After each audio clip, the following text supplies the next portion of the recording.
The low hum of the engines was almost hypnotic, blending with the faint clink of glasses as flight attendants prepared the cabin for takeoff.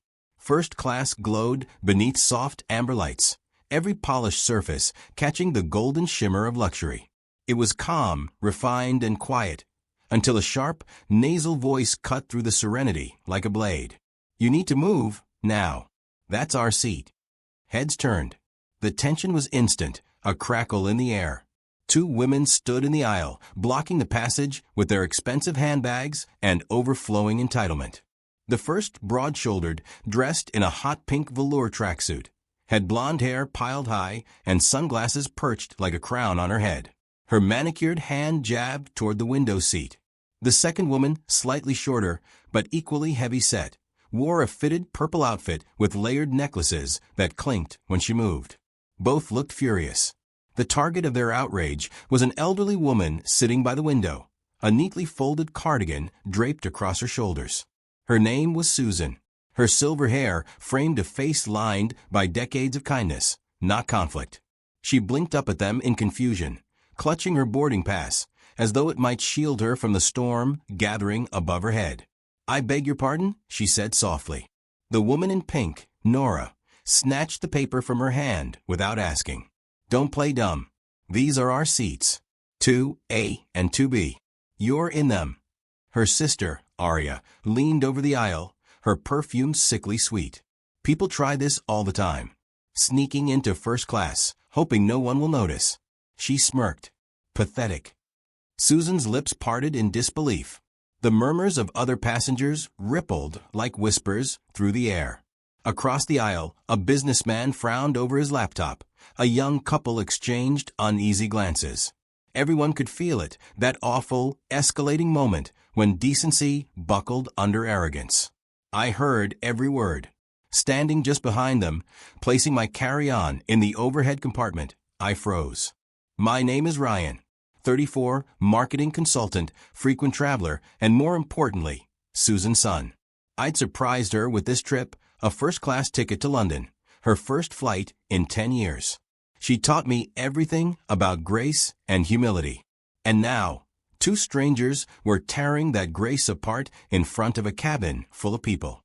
"Excuse me," I said evenly, stepping forward. "Those are our seats. Maybe check your tickets again." Nora turned toward me slowly, her expression dripping with disdain. "Oh, you're with her? Figures. Mommy's little liar." A few passengers stifled gasps. I clenched my jaw, but kept my tone calm. "Ma'am, these tickets are printed with our names. Please look closely before accusing anyone." Aria rolled her eyes. "You people always have an excuse. We paid for these seats, and we're not moving." Before I could reply, a flight attendant approached, drawn by the disturbance. She was young, professional, her blonde hair pulled back into a neat bun. Her name tag read Clara. She stopped beside us, her posture diplomatic but firm. "What seems to be the issue here?" she asked, her voice calm. Nora wasted no time playing victim. "This old woman is in our seats, and now her son's getting aggressive. We paid for 2A and 2B, and we're not leaving until someone fixes this." Clara turned to Susan. "Ma'am, may I see your boarding passes, please?" Susan handed them over quietly, her eyes flickering toward me with an apology she didn't owe. Clara compared both sets of tickets, scrolling through her device with practiced precision. The seconds stretched painfully. The cabin seemed to hold its breath. Finally, Clara looked up. "Ladies, your seats are actually 12C and 12D in economy." The silence shattered into disbelief. "What?" Nora barked. "That can't be right." "There must be a mistake," Aria added, folding her arms. "We always fly first class." Clara's polite smile didn't waver. "The system doesn't make mistakes with seat assignments. These two seats belong to Mrs. Susan Cooper and Mr. Ryan Cooper." Nora laughed, sharp and cruel. "Oh, please. Some glitch in your fancy computer system. That's all. I'm not sitting back there with the rest of the cattle." Clara's voice cooled. "Ma'am, please lower your voice. You're disrupting the cabin." But the Karen sisters didn't back down. Aria crossed her arms. "You should upgrade us. We're platinum members." I could see passengers pulling out their phones now, pretending not to record. The scene had turned from uncomfortable to spectacle. My mother sat silently, eyes downcast, her fingers twisting the edge of her sleeve. "Ryan," she whispered, "maybe I should just move. I don't want trouble." Her voice broke something inside me. "No, Mom," I said. "You're not moving. You have every right to be here." Nora scoffed. "Wow. Raising your voice to your mother in front of everyone. Real classy." Arya smirked. "He's just embarrassed we caught them lying." I looked at them both, my patience thinning to a wire. "You're embarrassing yourselves," I said quietly. "Not her." Clara interjected again, trying to de-escalate. "Please, everyone remain calm. I'll double-check the manifest, but until then, Mrs. Cooper will remain seated." Nora huffed, flopping dramatically into the empty seat across the aisle. "Fine. But when you see we're right, I expect an apology." Arya hovered nearby, glaring at my mother with open hostility. "Some people just think they can buy respect," she muttered under her breath. I heard it. So did Clara. But Susan, she simply sat upright, eyes fixed on the window, her dignity untouched even as they tried to chip away at it. Clara walked briskly toward the front, tablet in hand.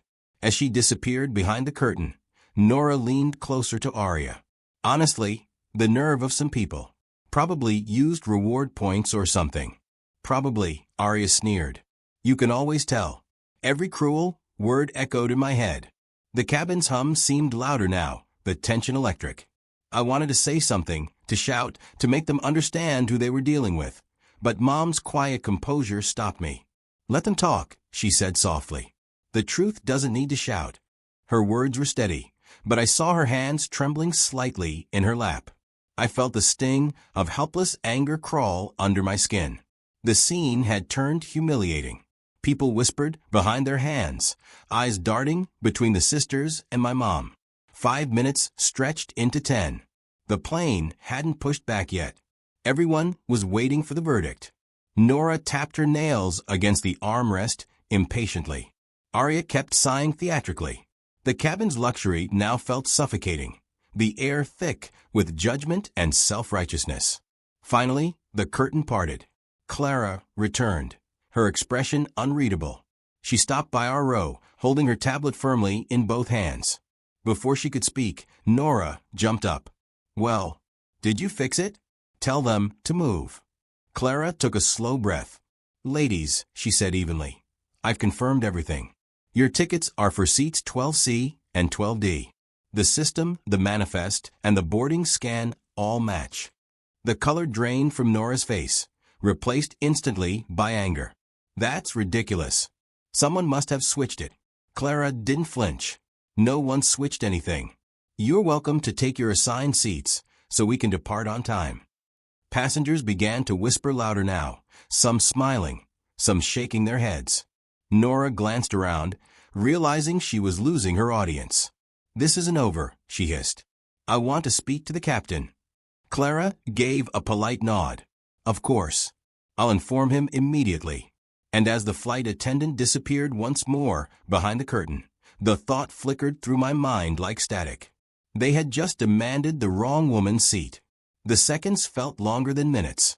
Every click of the attendant's shoes down the aisle thudded against the tension building inside the cabin. Nora sat stiffly with her arms crossed, her hot pink sleeve brushing the armrest like a challenge. Arya was leaning halfway into the aisle, whispering something harsh, her voice thick with irritation. The air around them was no longer luxurious. It was charged, humming with anticipation. Passengers stole glances from behind magazines and tablets, pretending not to watch yet eager for what would happen next. When Clara returned, her expression carried the calm confidence of someone about to deliver a verdict. She stopped beside our row and spoke clearly enough for everyone nearby to hear. "I've confirmed the seating assignments again with the gate system," she said.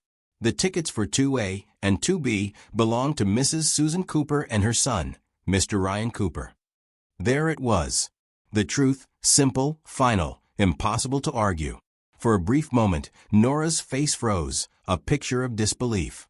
Then her jaw tightened, the corners of her mouth twitching as she tried to regain control. "That can't be right," she snapped. "Check again. We paid for first class. We always do." Clara's tone was polite but unyielding. "I've checked twice, ma'am. There's no mistake." Aria's voice came out sharp and shrill. "Unbelievable. You expect us to just move to economy like common people." Several passengers exchanged knowing looks. One even chuckled quietly before pretending to sip their drink. Nora heard it. Her eyes darted around, taking in the silent judgment surrounding her. The pink fabric of her tracksuit seemed almost too bright under the golden light. "Maybe your system lost our upgrade," she said, trying to soften her voice. "We're platinum members." "Then you know airline policy," Clara replied evenly. "Upgrades are confirmed at the gate, not in the air. You're welcome to request it next time." Aria's face flushed red. "Next time? I'm not moving." I could feel my pulse in my throat. Part of me wanted to intervene again, but I also wanted to see where this was going. There was something different about the way Clara spoke now, controlled, but edged with quiet authority. She wasn't intimidated by them. "Ladies," she said, her voice steady, "we cannot depart until everyone is in their assigned seats." Nora huffed, tossing her hair. "Then call someone who can fix this. I want the captain." Clara's lips pressed together in a faint smile. "I'll see if he's available." As she turned away, Nora muttered to Aria, "I bet she's just covering for them. Probably knows them." Mom looked out the window, her profile calm against the golden cabin light. I could tell she was thinking, calculating. Then she said softly, without turning her head, "Ryan, stay seated. Let her handle this." There was something in her tone, something measured, deliberate, that made me stop questioning. She wasn't nervous anymore. She almost sounded prepared. 5 minutes passed before the curtain parted again. The flight attendant reappeared, but this time she wasn't alone. Walking behind her was the captain himself, tall, silver hair neatly combed, uniform immaculate. His presence carried quiet authority. Even Nora and Aria seemed momentarily stunned into silence. The captain approached, his voice calm but firm. "Good evening. I understand there's been some confusion about seating." Nora leapt at the opportunity. "Yes. Finally. These people are in our seats, and your staff refuses to fix it. We paid for first class." He turned his gaze towards Susan and me. When his eyes landed on her, something changed. His posture straightened. A faint, almost reverent smile touched his face. "Mrs. Cooper," he said, his tone warming instantly. "It's been a long time." The cabin hushed. Even the hum of the engines seemed to fade for a moment. Susan looked up at him with a modest smile. "Hello, Captain Raymond. I thought you might not recognize me." "Oh, I'd recognize you anywhere," he replied. "Ladies and gentlemen, this woman sitting here," he said, turning slightly to address the passengers nearby, trained half of the pilots in this airline. She was one of the first flight instructors we ever had. Gasps and murmurs rippled through the cabin like a gust of wind. Nora blinked rapidly, confusion chasing anger across her face. Aria's mouth hung open. "Wait," Aria stammered, "you mean she—" "Yes," Captain Raymond said. "She's one of the reasons you're flying safely today." For the first time, Nora's voice faltered. We didn't know." The captain's smile faded. "And yet you felt entitled to harass her." His tone sharpened. "That's not how we treat passengers or people on my flight." A smattering of applause broke out from the rows behind us. A businessman in the third row started clapping, followed by others, until the sound filled the cabin. Nora's face flushed crimson. Aria looked down at her lap, her purple bangles trembling. The captain turned to Clara. "Escort these ladies to their assigned seats in economy. If they refuse, we'll have them removed before takeoff." The laughter from the back of the cabin was impossible to ignore now. Nora spun toward me, her composure crumbling. "You could have said something earlier," she hissed. "I did," I replied simply. Clara gestured toward the aisle. "This way, please." Nora hesitated, then grabbed her designer purse and stood up stiffly. Her sister followed, muttering something about unprofessionalism and lawsuits, but their words were hollow, stripped of the power they once carried. As they made their way down the aisle, passengers leaned aside to watch them go. One man whispered loudly enough for everyone to hear, "Enjoy the legroom in row 12." Laughter rippled again. When they were gone, the atmosphere shifted. It was as though someone had lifted a weight from the room. The golden light seemed softer now. Clara exhaled quietly, relief hidden behind professionalism. "Thank you, Captain," she said. He nodded. "Thank you for handling it with patience." Then he looked at my mother once more. "It's an honor having you aboard, Mrs. Cooper." "The honor's mine," she said, smiling gently. When he walked away, the sound of polite conversation slowly resumed. Champagne glasses clinked again. But under that thin return to normalcy, there was a pulse, a lingering sense of awe, of respect. Everyone now looked at my mother differently. I leaned closer to her. "You knew him." "I trained him," she said quietly. "Back when pilots still had to calculate fuel loads by hand." I laughed softly, shaking my head. "You never tell anyone these things." She looked at me, her expression tender but firm. "I don't need to. The sky remembers." Her words hung between us, gentle yet powerful. Outside the window, dusk settled over the runway. The engines deepened their growl as the plane prepared for departure. In the faint reflection of the window, I caught a glimpse of my mother's face, serene, proud, utterly unshaken. She wasn't just someone's passenger. She was part of the sky itself. A faint rustle drew my attention back toward the aisle. A flight attendant passed, murmuring into her radio. The plane hadn't moved yet. Maybe the captain was filing a report. Maybe the Karen sisters were still arguing at the back. I didn't care. For the first time since the chaos began, I felt something unfamiliar aboard an airplane. Absolute calm. Mom reached over, her hand resting gently on mine. "You don't win against people like that by shouting," she said. "You win by staying steady." I smiled. "You call that steady? You just had the captain himself come out for you." Her lips curved slightly. "I didn't ask him to. But sometimes, respect finds its way home." And as we lifted off, I had the strange, certain feeling that karma had just boarded the plane with us. The plane had leveled out over the clouds, its engines humming like a distant storm held at bay. The tension from earlier still hung in the air, diluted but not forgotten. I could feel eyes occasionally drifting toward our row, toward my mother, the quiet woman who'd just turned an entire confrontation into a lesson in dignity. She didn't seem to notice. Or maybe she just didn't care. The flight attendants moved through the cabin, serving drinks. Clara approached us with a calm smile that carried a hint of admiration. "Mrs. Cooper, the captain asked me to bring this to you." She set down a flute of champagne on the tray. The glass shimmered faintly under the soft cabin light. "Compliments of the cockpit." Mom looked almost embarrassed. "That's very kind, but—" Clara leaned in slightly. He insisted. Mom gave a polite nod. "Tell him thank you, and that I'm still proud of the pilot he became." Clara's smile deepened. "I'll tell him exactly that." She straightened, gave me a knowing look, and moved on down the aisle. For a moment, all was peaceful. The steady drone of the engines, the rhythmic clink of cutlery, the golden wash of cabin lights, it almost felt normal again. But that calm didn't last. It never does when pride refuses to land. A sharp voice broke through the hum from somewhere, behind the curtain separating first class from economy. "This is ridiculous. We shouldn't have to sit here." It was unmistakably Nora. Even the thick insulation of the divider couldn't soften that shrill tone. A few passengers exchanged looks, sighing quietly. Aria's voice followed, a little lower, but equally angry.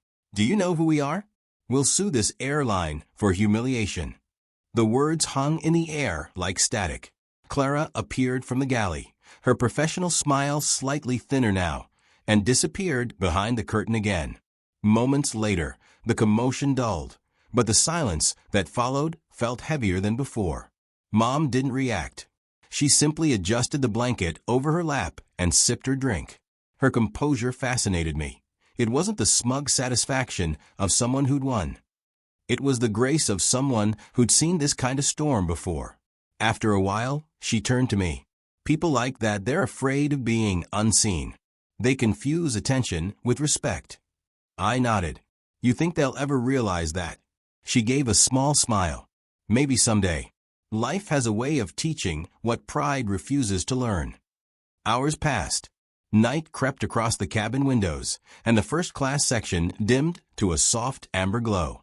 Most passengers had drifted to sleep. I scrolled through the in-flight map absently, watching our little plane icon crawl over the ocean. Then came a chime. The seatbelt sign flickered on. The intercom crackled, and the captain's calm voice filled the cabin.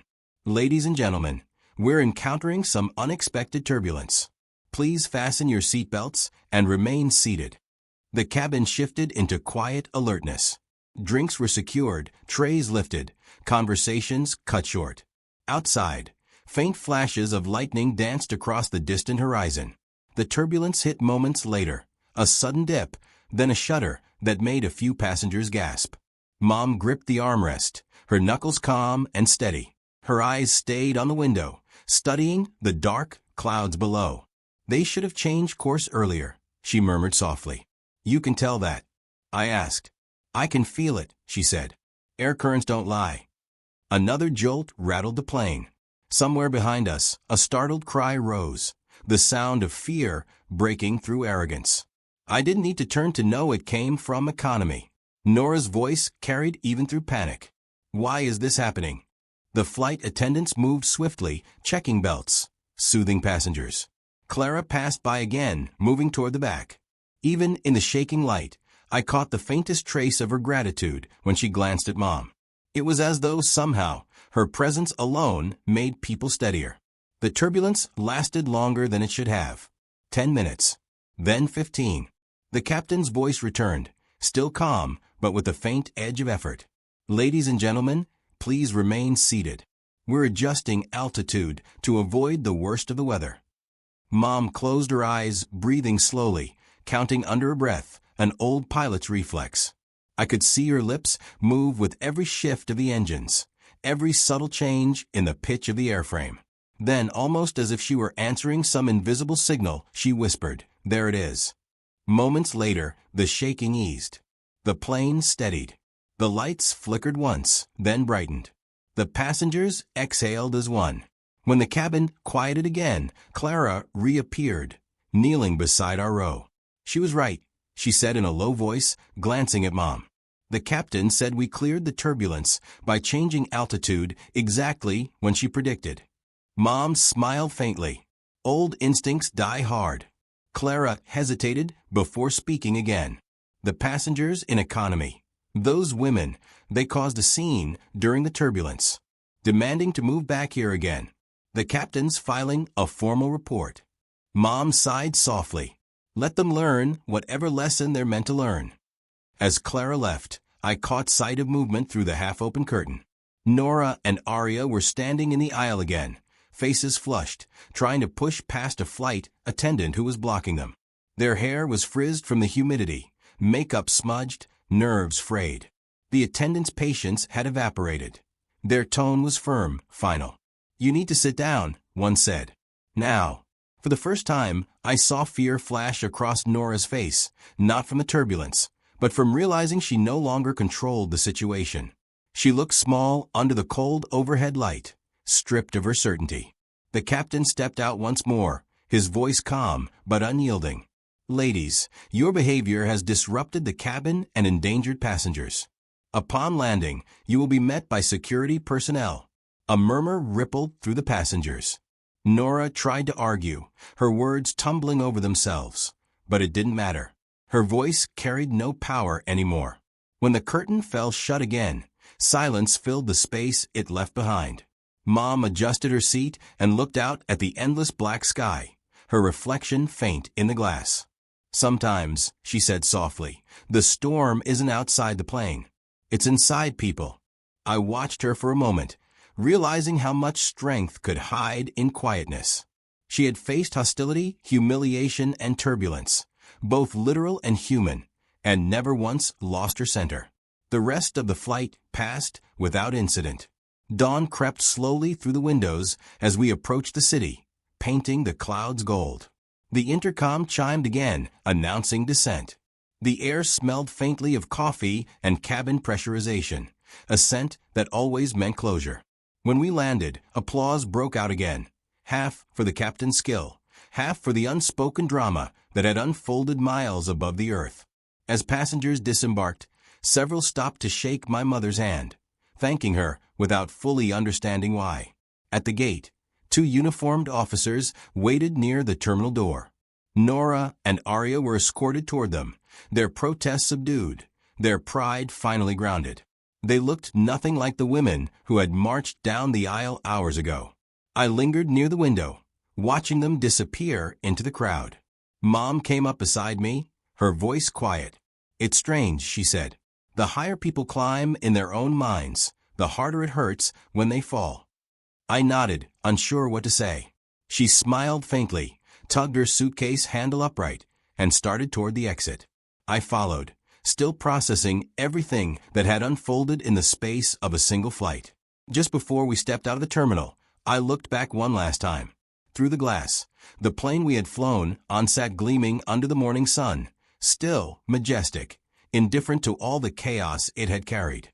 Mom turned slightly, sensing my pause. "Come on," she said. "We've got places to be." There was calm in her voice again, but beneath it, a quiet certainty.